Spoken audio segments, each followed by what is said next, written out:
So Bhakta Prahlad and Dhruva, it's very interesting that Chaitanya Mahaprabhu was listening to the story. But we can discuss more. But one point I just wanted to mention it is that we have some simple facts here. That we have Bhakta Prahlad. He's the beginning of devotion, and he's Shanta because he's remembering the Lord, but he's not serving him. It's like they get married, and then the husband says, "Wife, I want you to do some service." No, I'm remembering you from the time you go to work to the time you come home and till the time I take rest. Actually, I'm always thinking of you. I'm remembering you. That's very nice. Can you cook some food? No, I can't cook any food. So, can you do any kind of service? You say no, because they're busy remembering. So this is Shanta Ras. This is Shanta. So Prahlad, his perfection was Smaranam. Different devotees attain perfection in different ways. Shravanam, Kirtanam, Vishnu, Smaranam. So Shravanam, of course, is Parikshit. And Kirtanam is Shukadev. Right? And then Smaranam is Prahlad. So he was always remembering Vishnu, Vishnu, Vishnu. But did he do any service? No. He's always remembering. And that's all explained in Brihad Bhagavatamrita, how he's glorified by Narada. Oh, you're the greatest devotee, Prahlad, because you got all the mercy. You really got the mercy of the Lord. The Lord himself came and appeared to save you. And Prahlad has his head down. Okay, you say I got so much mercy. He came, but how long did he stay? He stayed a second, did his work, and left. Like the policeman comes, hits the Gunda on the head, and goes. But do I have any relationship with the policeman? No, he did his work and went. He did his work. Paritranaya sadhanam vinashaya duskritam.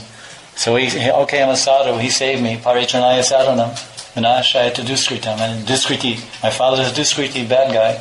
He killed him. Okay, knock off his soldiers and friends. And then take a few prayers and I'm out of here, bye. That was it. Hey, where's Nishringa? I don't know, he came and went. I never served him. If you want to know someone who got the mercy, I'm a human being. I'm born in a Kshatriya family. Okay, a Rakshas, an Asura family, Hiranyakashipu. But do you know who really got the mercy? A monkey. A monkey's better than me. A monkey's better than me. He got the mercy. Oh, who's that monkey? Hanuman. Because he's serving Ram. With his tail, with his back. Ram sat on his back. His tail is a parasol. He makes an umbrella out of his tail to shield the Lord. He carried with his hand and he flew through the sky and carried medicine for the Lord, for Lakshman. And he threw so many boulders with his arms. And his tail he's serving, his back is serving, his head is always bowed down. He's always saying, Shri Ram, Shri Ram. His mouth is glorifying. He's a Dasirati. So Prahlad was like that. So we're trying to serve the Lord, or at least we're trying to remember the Lord, so we can pray to Prahlad for that. Your expertise, Prahlad, is remembrance. I don't remember the Lord at all. And that's the beginning of devotion.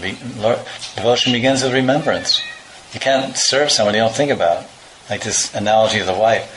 So how will the husband be pleased? The husband will say, oh, I'm really happy, I'm really, really happy. Then you've been thinking of me all day and remembering me, and it's really, really nice. But my clothes are dirty, and all of my other clothes are dirty, and I'm really hungry, and there's no food, and the house is a dirty mess. But, other than that, everything sounds fine. So, who will the Lord be more pleased with? Someone who's remembering him all day, or someone who's serving? Obviously, it's pretty up. Someone's serving.